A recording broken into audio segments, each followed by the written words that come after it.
8 سال تک جاری رہنے والی اس جنگ کے اختتام پر اب عراق کہاں کھڑا ہے، اس بارے میں آئیے دیکھتے ہیں محمد عاطف کی رپورٹ۔ عراق میں تقریباً 9 سال گزارنے کے بعد ہزاروں امریکی فوجی پہلے ہی واپس پہنچ چکے ہیں اور جو رہ گئے ہیں وہ 31 دسمبر سے پہلے واپس آ جائیں گے۔ عراق کے جنوبی شہر ناصریہ کے قریب کیمپ ایڈرز امریکی فوجیوں کے پڑاؤ کی آخری جگہ ہے جہاں سے انہیں اور فوجی سامان کو کویت منتقل کیا جاتا ہے۔ ان کے علاوہ سینکڑوں غیر فوجی اہلکار بھی یہاں سے واپس آ رہے ہیں۔ انہوں نے فوجی اڈوں پر کام کیا۔ ان میں پاکستان، انڈیا اور نیپال کے شہری بھی شامل ہیں۔ یہاں 12,000 امریکی فوجی تعینات تھے۔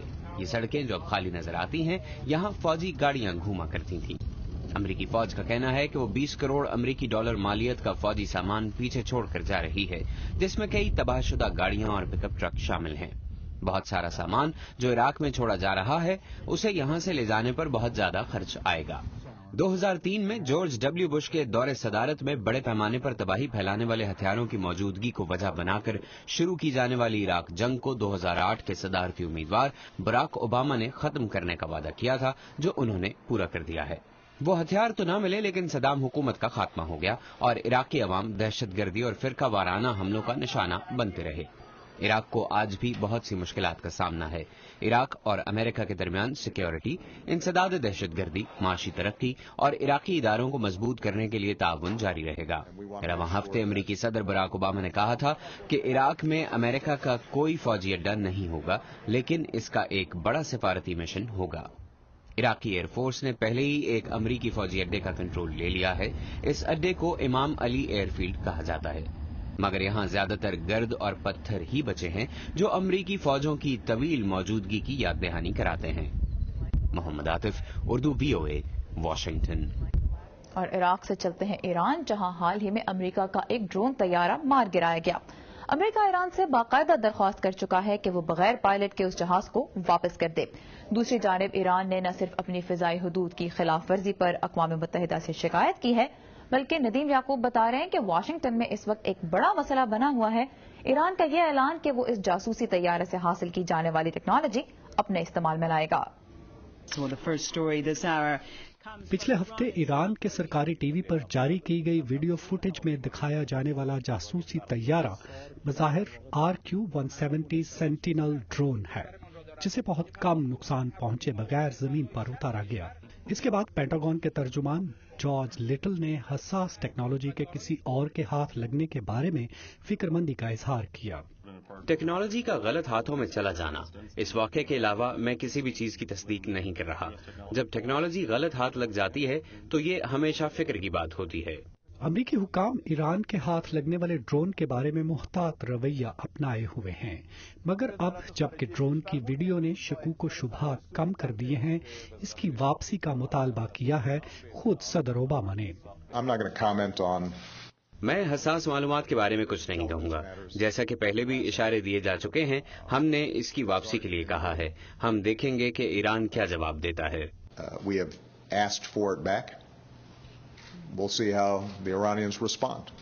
اس سال مئی میں پاکستان میں اسامہ بن لادن کے خلاف آپریشن میں امریکہ کا ایک ہیلی کاپٹر گر کر تباہ ہوا تھا، جس میں اسے ریڈار پر نظر نہ آنے کے لیے خاص ٹیکنالوجی استعمال ہوئی تھی۔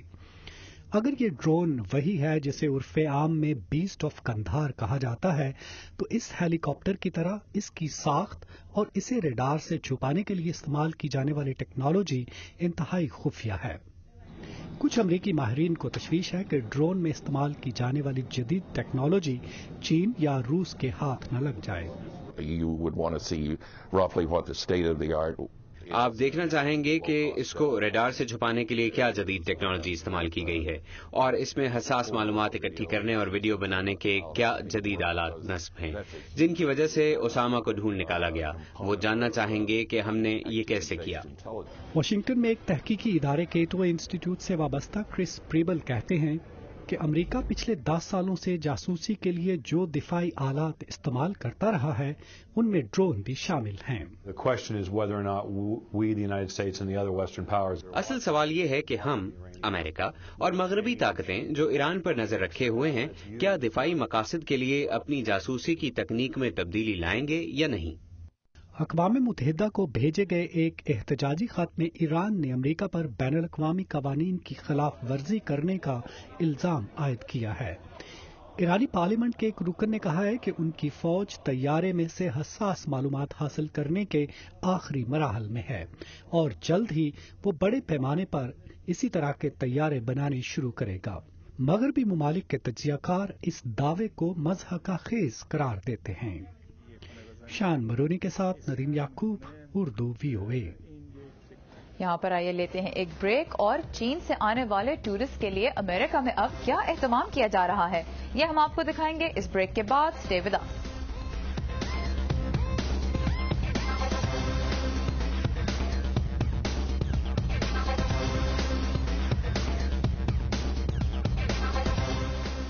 Welcome back. سیر کرنے اور دنیا دیکھنے کا شوق کسی نہیں ہوتا، اور اگر کسی دوسرے ملک میں اپنے کلچر سے جڑی ہوئی چیزیں نظر آئیں تو حیرت بھی ہوتی ہے اور مزہ بھی آتا ہے۔ ایسا ہی کچھ محسوس کر رہے ہیں اب چین سے امریکہ آنے والے سیاح، جن کی تعداد میں مسلسل اضافہ ہو رہا ہے، اور جیسے مدیحہ انور بتا رہی ہیں یہاں بہت سے ہوٹلز بھی اب ان کے لیے خاص اہتمام کر رہے ہیں۔ یہ ریاست کیلیفورنیا کے شہر لاس اینجلس کے ایک ہوٹل کا منظر ہے جہاں چینی سیاح ناشتہ کر رہے ہیں۔ چین سے تعلق رکھنے والی جو یان ٹور گائیڈ ہیں، ان کے لیے ہوٹل کے مینیو میں چینی کھانوں کی فہرست خوشگوار حیرت کا باعث بنی۔ مجھے ایسا نہیں لگ رہا کہ میں چین سے دور ہوں۔ وہ کہتی ہیں کہ ہوٹل کے کمروں میں موجود ٹی وی کیبل پر بہت سے چینی چینلز دیکھے جا سکتے ہیں۔ مقامی ہوٹل کی جانب سے یہ چین سے آنے والے سیاحوں کو خوش آمدید کہنے کا ایک انداز ہے۔ کمرے میں چین کی تیار کردہ چپل اور چینی قہوہ بھی رکھا گیا ہے، جبکہ یہاں کا زیادہ تر عملہ چینی باشندوں پر مشتمل ہے۔ چین کاروبار کے مواقع کے لیے بہترین مارکیٹ ہے۔ اس سال چین سے بہت سارے سیاح امریکہ آئے۔ یونیورسٹی آف لندن کی جانب سے کی جانے والی ایک تحقیق کے مطابق سال 2010 میں 5 کروڑ 70 لاکھ چینیوں نے سیاحت کے لیے دوسرے ممالک کا رخ کیا۔ یہ شرح 2009 سے 20% زیادہ تھی۔ دنیا بھر کے ہوٹلز چین کے ان سیاحوں کی بڑھتی ہوئی آمد و رفت کے پیش نظر اپنے ہوٹلوں میں چینی زبان میں انٹرنیٹ استعمال کرنے کی سہولت فراہم کر رہے ہیں۔ چینی باشندوں کی زیادہ تعداد یوں تو ایشیائی ممالک کا رخ کرتی ہے، لیکن گزشتہ چند سالوں میں چینی سیاحوں کی امریکہ آمد میں بھی اضافہ نوٹ کیا گیا ہے۔ جو یان کے نزدیک اس کی 2 بڑی وجوہات ہیں۔ چینی یوان امریکی ڈالر کی نسبت زیادہ مستحکم ہے، اسی لیے چینیوں کے لیے یہاں خریداری کرنا سستا ہے، جبکہ امریکہ دنیا کی سپر پاور ہے، اسی لیے سبھی یہاں آنا پسند کرتے ہیں۔ جو کہتی ہیں کہ چینی سیاحوں کو یہاں کی شاپنگ بہت پسند ہے، حالانکہ یہاں فروخت ہونے والا بہت سا سامان چین سے ہی بن کر آتا ہے۔ بہت سی عالمی کمپنیوں کی فیکٹریاں چین میں ہیں، لیکن جو مال وہ چین میں فروخت کرتے ہیں اس کا معیار اس سامان سے مختلف ہوتا ہے جو وہ امریکہ میں فروخت کے لیے رکھتے ہیں۔ جو اپنے گروپ کے ساتھ امریکہ کے پرکشش مقامات اور شاپنگ کے لیے اب لاس اینجلس کے بعد امریکی شہر لاس ویگس کا رخ کریں گی۔ الزبتھ لی کے ساتھ مدیحہ انور، اردو VOA۔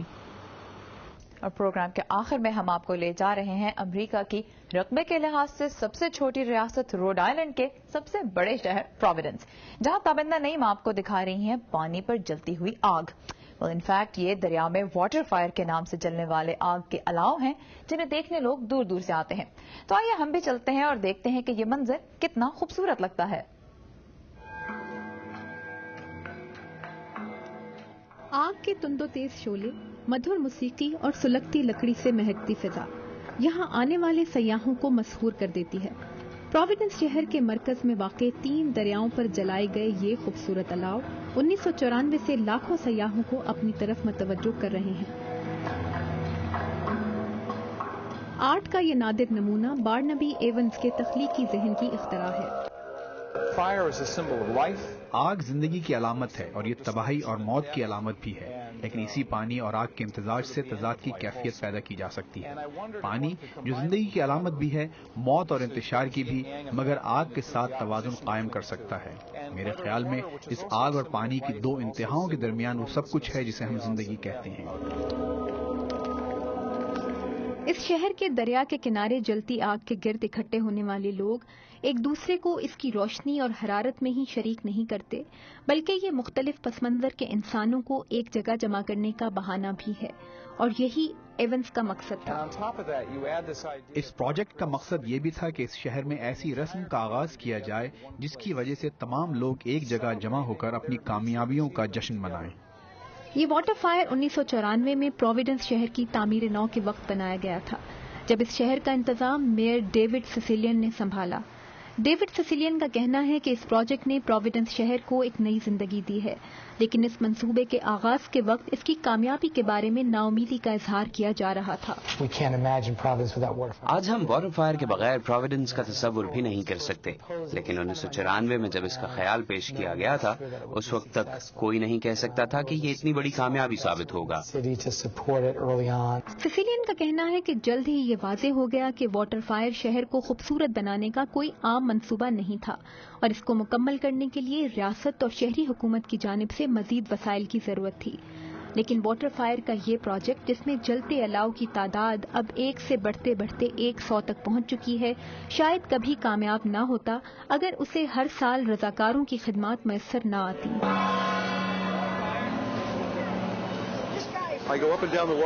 میں یہاں آنے والوں کو یہاں کی شناختی علامت کارنیشن کے پھول پیش کرتا ہوں۔ میں نے اس پروجیکٹ میں ایک میڈیا پروڈیوسر اور انجینئر کے طور پر کام کیا ہے۔ یہ جو آگ کی آواز اس پورے پارک میں آپ سن رہے ہیں، یہ میری کوششوں کا نتیجہ ہے۔ ہر سال الاؤ روشن کرنے کے موسم میں یہ شہر سیاحوں سے بھر جاتا ہے، جو دنیا کے ہنگاموں سے دور دریا کے کنارے پانی میں تیرتی روشنی کے پاس چند گھڑیاں سکون کی گزارنے آتے ہیں۔ لہروں کی سرگوشیاں اور جلتے شعلوں کی تڑتڑاہٹ کی آواز اس پرسکون رات کے ماحول کو مزید مسحور کن بنا رہی ہے۔ آگ کے بجھنے کے بعد بھی واٹر فائر کا سفر جاری رہتا ہے، دریا پر تیرتی کشتیوں کے لیے، آرٹ کے اس طالب علم کے لیے، اور اس نئے شادی شدہ جوڑے کے لیے جو وقت کے ان لمحوں کو اپنی گرفت میں کرنا چاہتا ہے۔ تابندہ نعیم، اردو VOA۔ یہ تھا ہمارا آج کا شو۔ آج کے لیے بس اتنا ہی، اجازت دیجیے، اللہ حافظ۔